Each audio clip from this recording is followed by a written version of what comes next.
الولد المصري اللي غير حياتي هنا في كندا. عمرنا ما بنعرف مين ممكن يقابلنا ويأثر فينا، وده اللي حصل معايا.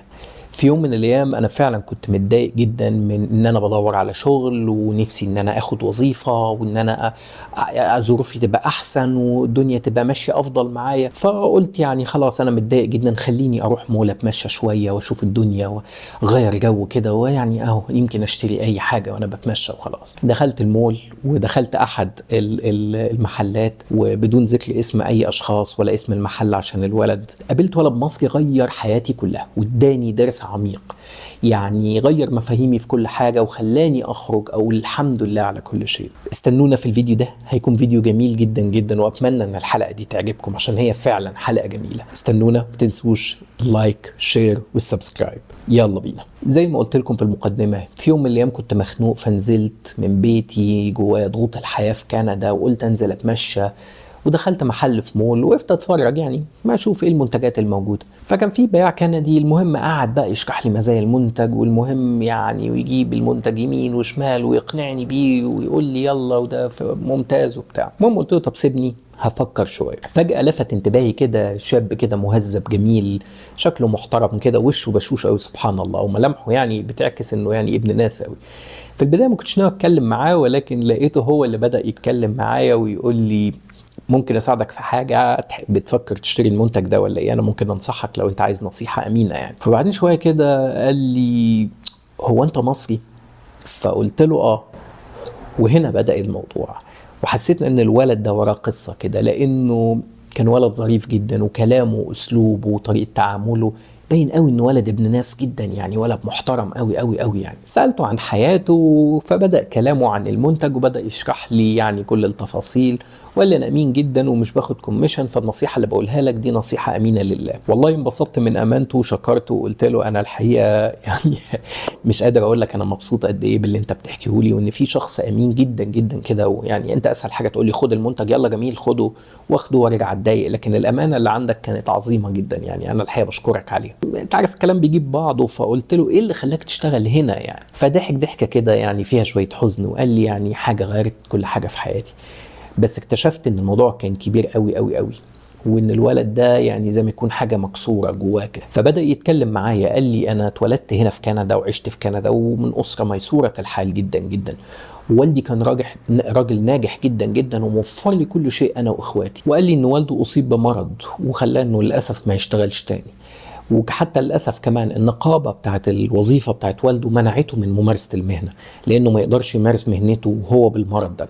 فلقيته بيقول لي لقيت نفسي قدام مسؤوليه كبيره، لان انا اكبر اخواتي، ان انا لازم انزل اشتغل عشان اصرف على دراستي واصرف على البيت، اساعد امي، لان امي كمان بدات تنزل تشتغل. احنا ما كناش حاطين ابدا في حسباننا ان احنا ده هيحصل لنا يعني. فقلت له طب وبعدين؟ يعني انت قادر تشتغل وقادر تقوم بكل الوظائف دي وجنب دراستك كمان؟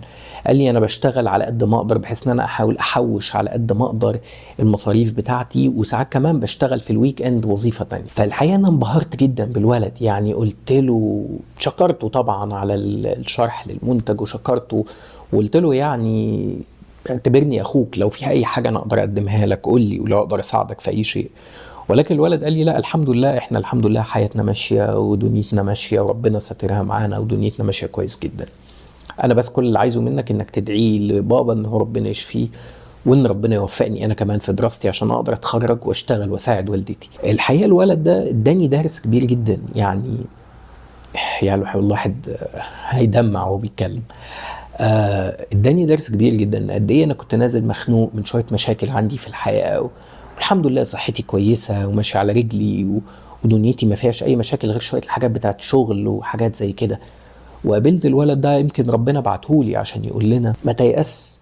لو انت زعلان من شويه التفاصيل العبيطه اللي عندك، غيرك عنده مشاكل اكبر بكتير جدا منك. احمد ربنا على اللي انا مديهولك، قول الحمد لله، ولئن شكرتم لازيدنكم. آية صريحة وواضحة يعني.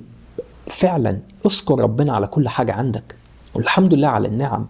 الولد ده خلاني خرجت اقول الحمد لله لغاية النهاردة. القصة دي يمكن بقالها اكتر من سنتين، ولكن كل لما بفتكرها بحس ان انا كأني لسه واقف قدامه وبتكلم معاه. احمد ربنا، انت ما تعرفش ظروفك كانت ممكن تبقى اسوأ ازاي. ده النهاردة ربنا مديك صحة، مديك مخ، مديك عينين، مديك ايدين، مديك رجلين، مديك نفس داخل وخارج، مديك أسرة سعيدة معاك حواليك بتساعدك، مديك أولاد كويسين صحتهم كويسة الحمد لله والفضل الله. اعمل كل حاجة تقدر عليها إن ربنا يوفقك. يعني لو جات لك أي فرص عمل، لو جات لك أي حاجة، ما تقولش لا مش هشتغل، لا مش عايز، لا مش هقوم، لا مش هروح. ما تقعدش تخلق مشاكل حوالين نفسك. وزي ما قلت في الفيديوهات اللي قبل كده، في حاجة اسمها اللو اوف اتراكشن.